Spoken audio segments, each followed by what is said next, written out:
ભલે હું યુદ્ધમાં ભાગ નથી લેતો, પણ યુદ્ધ સુધી પહોંચાડવાની જવાબદારી મારી છે. સૈનિકોને પહોંચાડવા, તેઓનો ખોરાક, પાણી અને હથિયારોને પહોંચાડવાનું કામ મારું છે. આજે પણ હું એક નવી સફર શરૂ કરવા જઈ રહ્યો છું, જેમાં હું સૈનિકોને મારા બેઝ કેમ્પ સુધી લઈ જઈશ. અને આ મારી મેના રાણી મારી હારે છે આજે, એટલે હું મારા સફરની શરૂઆત કરું.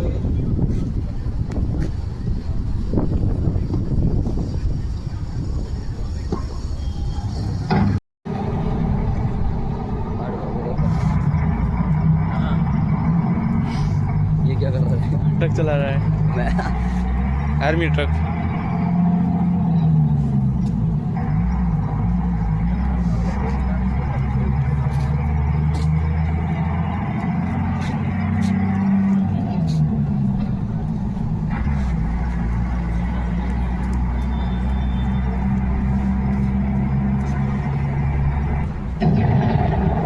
લાગે છે હુમલો થયો છે.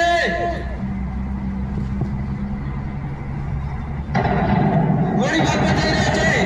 સૈનિક ભાઈઓ, તમે ચિંતા ન કરશો, હું તમને પહોંચાડીશ. આજે તો હું તમને જીતવા નહીં દઉં.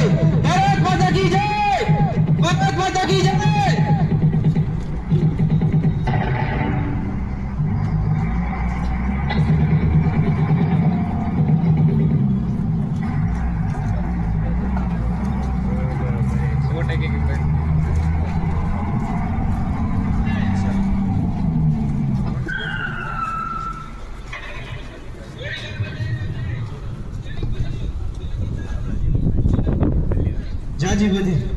જાજી બધી મહેનત કર્યા બાદ આપણે અહીંયા પહોંચી ગયા છીએ. બોલો ભારત માતા કી જય! વીરતા દેખાડવી એ અમારો ધર્મ છે, અને સૈનિકોને સલામત પહોંચાડવા એ પણ અમારો ધર્મ છે. મેં આજે આ કામ કરીને દેશ માટે ગર્વનું કામ કર્યું છે, પણ ઘણીવાર અમારે પણ દુઃખનો સામનો કરવો પડતો હોય છે. મારો એક મિત્ર હતો, તે મને કહેતો હતો કે આપણે બે મારા ઘરે જઈને મારી નાની લાડકવાઈ 2 મહિનાની દીકરી, પણ ત્યારે જ અમારે કારગિલના યુદ્ધમાં જવાનું થયું. કારગિલના યુદ્ધમાં હું, મારો મિત્ર અને બીજા 40 જવાનોને લઈને હું ગયો હતો. ત્યાં જ્યારે અમે બધા યુદ્ધમાં હતા, ત્યારે હું જ્યારે સેવામાં હતો કે જ્યારે આપણે બધા ઘાયલ સિપાહીઓને ગાડીમાં બેસાડતો હતો અને હોસ્પિટલ સુધી પહોંચાડતો હતો. અને મારો મિત્ર ત્યારે યુદ્ધમાં હતો, પણ કમનસીબીથી મારો મિત્ર શહીદ. અને મારું આ દુનિયામાં કોઈ નથી, ના માં, ના બાપ, ના ભાઈ, ના બેન. નાનપણથી મેં મારો પરિવાર જ નથી જોયો. તો તમે તેને મારું સર્વસ્વ કહી શકો કે મારું જે પણ હતો એ તે હતો. પણ આજે જેની યાદ કરું ત્યારે મારા આંખમાં આવું આવી જાય છે.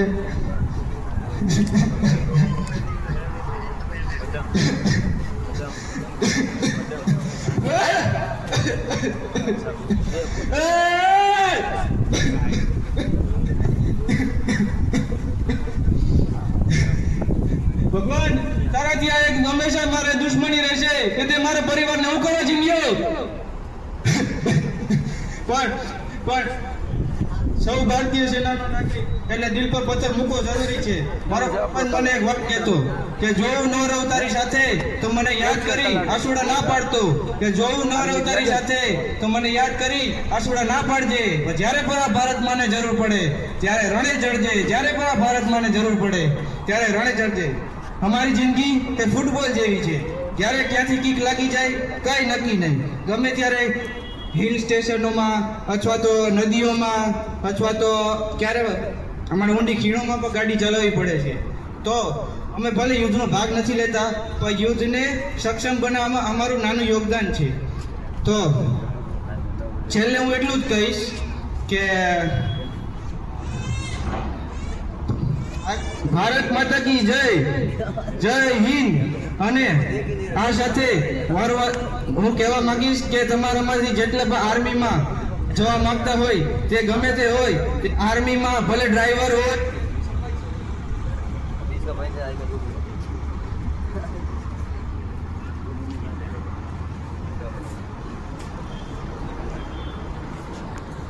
મારી પીઠ તેમને ક્યારેય ન જોઈએ દેખાવી અને કાયર ક્યારેય ન જોઈએ દેખાવી.